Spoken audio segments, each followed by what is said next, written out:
Cannabis investors, folks, are a special kind of hopeful. All they've been talking about for years is a big regulatory event in US Congress. They've been marking their calendars, counting down like it's the advent of the rapture, but for weed. And guess what? Their high hopes paid off yesterday. I'm not sure that's an actual representation of cannabis investors, but you get the picture. So here's the scoop. Yesterday, the rumor mill, courtesy of the Associated Press, started churning out some spicy news. The US government is thinking about giving cannabis a new seat at the table, moving it from the no-fun Schedule 1 to the party at Schedule 3. So cannabis is going to go from being classified with drugs like heroin and cocaine to a class similar to drugs like Tylenol. In the immediate aftermath, cannabis names ran by up to 60% as investors looked to place their bet on legalization. All while those who were short cannabis stocks likely experienced a bit of a squeeze, sending equities even higher. But what's really going on here? Is it time to throw a legalization party?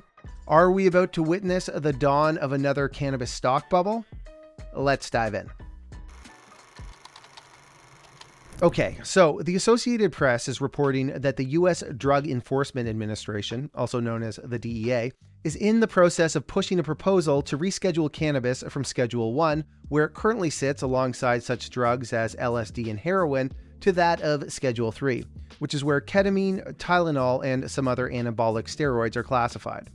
The effort by the DEA notably follows a recommendation from the Federal Health and Human Services Department in August of last year that suggested they move cannabis to Schedule 3. The proposal from the DEA is said to recognize that some medical uses for cannabis actually exist, after decades of saying otherwise, and at the same time acknowledging that cannabis has less potential for abuse than other drugs that currently peril America. That proposal, once completed by the DEA, then goes off to the White House Office of Management and Budget for its stamp of approval before it gets sent off for public comment, which is a mandatory 6-month period, but is expected to last longer due to the historic nature of this proposal.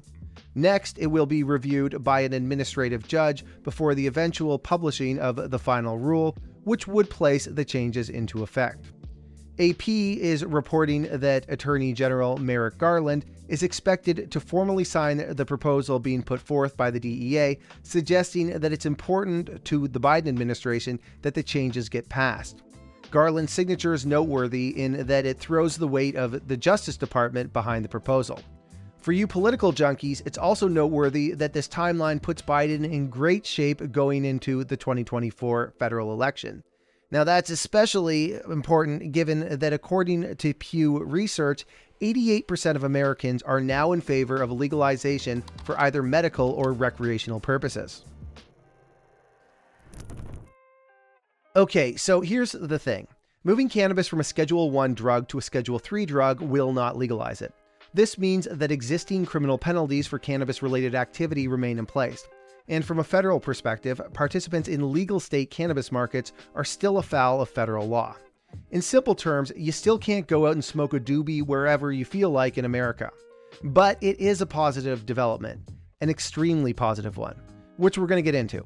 Now, as per the Congressional Research Service, the key difference between the two classifications is that Schedule 3 drugs have an accepted medical use and may lawfully be dispensed by prescription.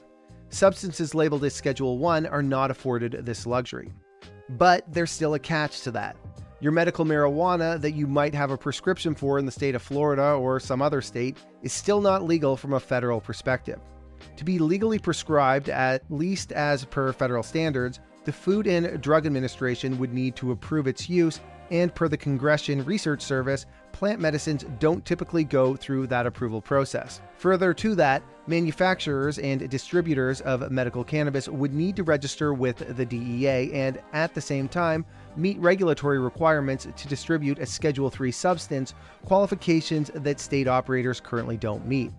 Simply put, federal legal requirements from a medical prescription perspective simply do not align with standards in place at the state level, or at least not yet. This does open the window for more academic and scientific research opportunities on the plant, which is a win for everyone. Still though, as everyone knows, when it comes to laws being passed, the devil is in the details. For example, there's another reason that cannabis investors are rejoicing, and that relates to the topic of tax treatment. According to the Congressional Research Service, there's a notable shift happening with IRS Code 280E, a section well known to anyone in the U.S. cannabis business.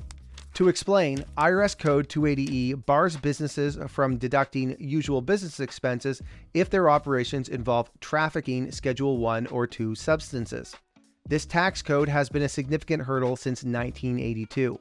Following an intriguing case where a drug dealer named Jeffrey Edmondson, after being convicted, decided to legally declare his drug trafficking income on his federal tax returns.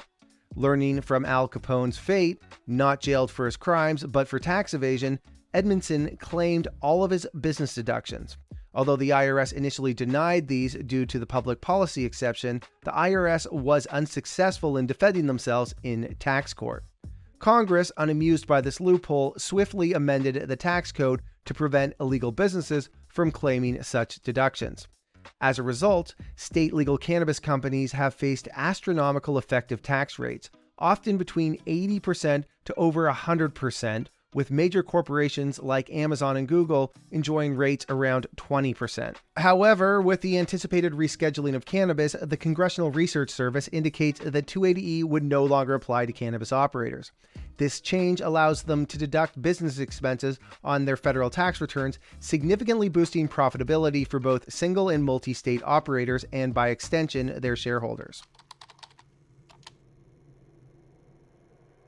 So let's get into the responses online. Kim Rivers from TrueLeave was quick to hop on with Yahoo Finance right after the announcement, and here is how she views rescheduling impacting things.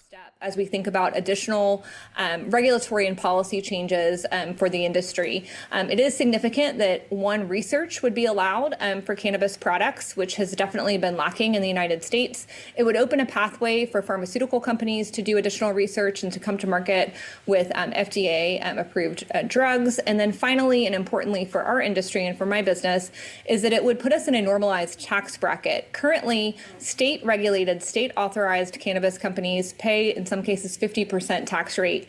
And so it would allow us to take those dollars and invest them into our companies for job growth and for additional research that we could do as well to better the industry. Boris Jordan of Curaleaf fame went on a Twitter Spaces last night and said that he's already received a call from a major U.S. stock exchange about getting Curaleaf an American listing. Weed Street 420 expressed his excitement that there's over $1 billion of shorts in cannabis stocks, which of course could be largely hedged via other derivatives, but it remains something that we want to keep an eye on to see if anyone gets a nasty short squeeze. My old pal Betting Bruiser reminds us how odd it is that doomer Kevin Sabet broke the news. Well, Tom Angel from Marijuana Moment speculates that Ron DeSantis is going to get involved in fighting the rescheduling. And lastly, Elizabeth Warren, also known as Pocahontas, gets on X and she waves her hand awkwardly, wanting everyone to know that she deserves some credit for what happened this week. Great work, Liz! So let's wrap it up. For years, we've been hearing these rumors. It was like Groundhog Day for cannabis investors. Someone loosely connected to the cannabis industry and loosely connected to somebody in Washington would say that they have a source that were telling them that changes were imminent. But Biden, facing a new election on November 5th, has lots of reasons to push cannabis forward and get some serious momentum going on the issue by November 5th.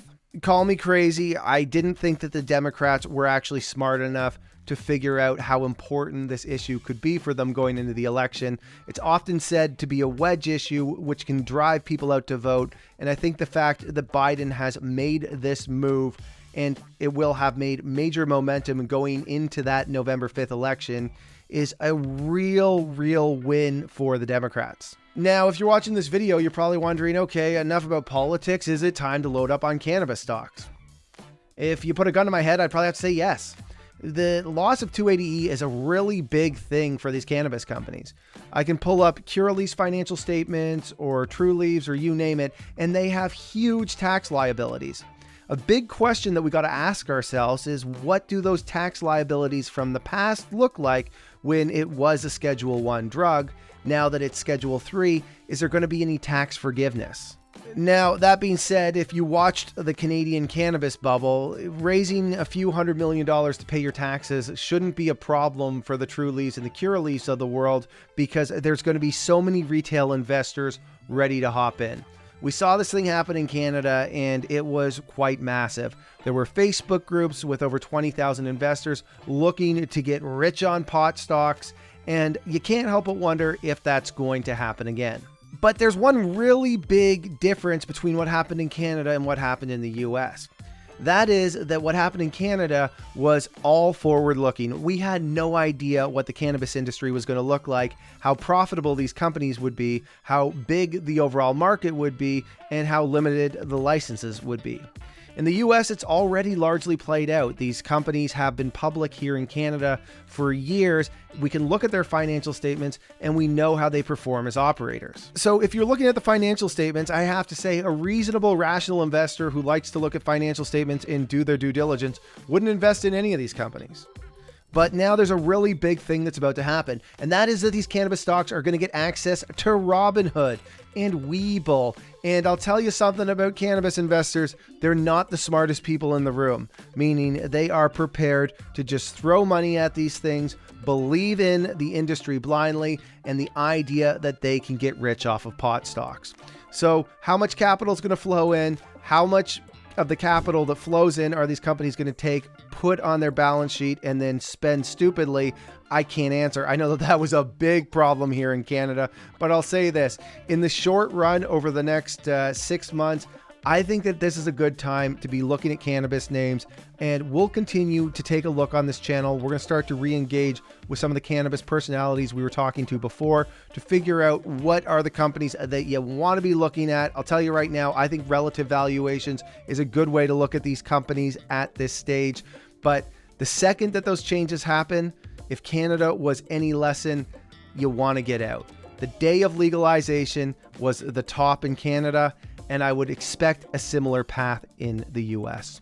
All right, everybody, thanks for watching. Let me know what you think in the comments section. Are you long cannabis stocks? Are you thinking about getting long? Do you think that the bubble's already past us? Let me know what you think in the comments section, guys. Thanks for watching.